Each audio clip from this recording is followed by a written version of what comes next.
Welcome to the Deep Dive. We're here to pull out the essential insights from interesting sources for you.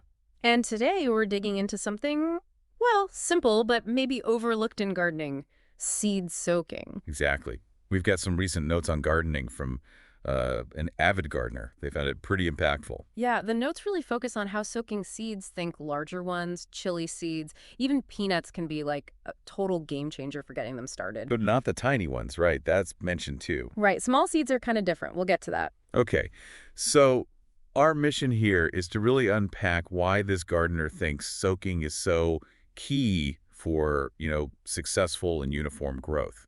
Let's jump in. Why soak seeds? What's the core idea? Well, the number one reason in these notes is softening the seed coat, Mm-hmm. that outer layer. Okay. Soaking helps it absorb water, which kind of kickstarts the whole germination process. It's especially useful for seeds with thicker, tougher coats. So it's like giving him a head start, speeding things up. The notes also mention pre-sprouting. What's that about? Yeah, that's interesting. By soaking, you can sometimes actually see the little roots starting to emerge. Oh, okay. And the idea is you only plant those ones, the ones that have clearly shown they're viable and ready to go. So you get more predictable results in your planting tray, like less guesswork. Exactly. More uniform growth because everything started at roughly the same point. Makes sense. Now, the gardener linked this to nature, didn't they? How soaking is like rain. It mimics rainfall. See, rain doesn't just provide moisture. It can actually wash away natural chemicals on the seed coat that stop it from germinating. Inhibitors, right? Precisely. So the rain is like a signal. Okay, conditions are good, time to grow. The notes mentioned how chili seeds just scattered outside in, like tropical weather with sun and rain, they just sprout readily. That really clicks. It's triggering a natural response. There was an analogy, too, about fish. Oh yeah, like changing the water in an aquarium can sometimes induce fish to breed. It's that idea of providing a trigger that mimics a natural event. Interesting comparison. Okay, let's talk specifics. Peanut seeds came with a warning. Yes, definitely a key practical point here. The gardener found soaking peanuts for more than about 24 hours is risky. Risky how? Leads to mold and rot. You can actually ruin the seeds if you overdo it. Soaking helps, but too much is bad. Good to know. Bit of a balancing act, then.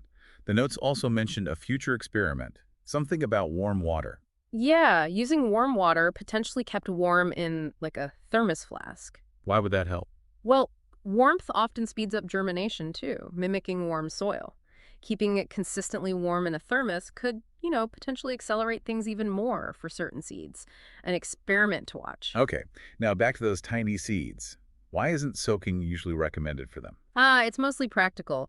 The notes say once tiny seeds get wet, they just become incredibly difficult to handle. Like sticky? Exactly, they clump together. Trying to sow them evenly becomes a real nightmare. So it's more about the fiddliness of planting them afterwards. Primarily, yes. Although the gardener did wonder if maybe a very short soak could still be useful, even for small seeds, just to check viability. See if anything swells or shows signs of life, even if you don't plant them wet. Okay, so let's boil this down for everyone listening. What are the main takeaways from these gardening notes on seed soaking? Well, the big message seems to be, for a lot of plants, especially those with larger or tougher seeds, soaking is probably a really beneficial step. Right. It can mean faster germination. It lets you see which seeds are actually alive before planting and potentially leads to more even growth across your seedlings. But crucially, don't overdo it. Remember the peanut example. Absolutely. Moderation is key. Know your seed. So it's a pretty simple technique, really, just mimicking nature, but it can have a noticeable impact on your gardening success based on this experience. Definitely seems that way. Which brings us to a final thought for you. If something as simple as mimicking rain can make a difference in the garden, what other small interventions, maybe based on understanding a natural process, could have surprisingly large effects in other areas of your life or work? Something to think about. It's a good point. Understanding those underlying mechanisms often unlocks the most effective approaches. And clearly, this gardener is still exploring, so there's always more to learn. Indeed. Thanks for tuning in to The Deep Dive. We'll catch you next time.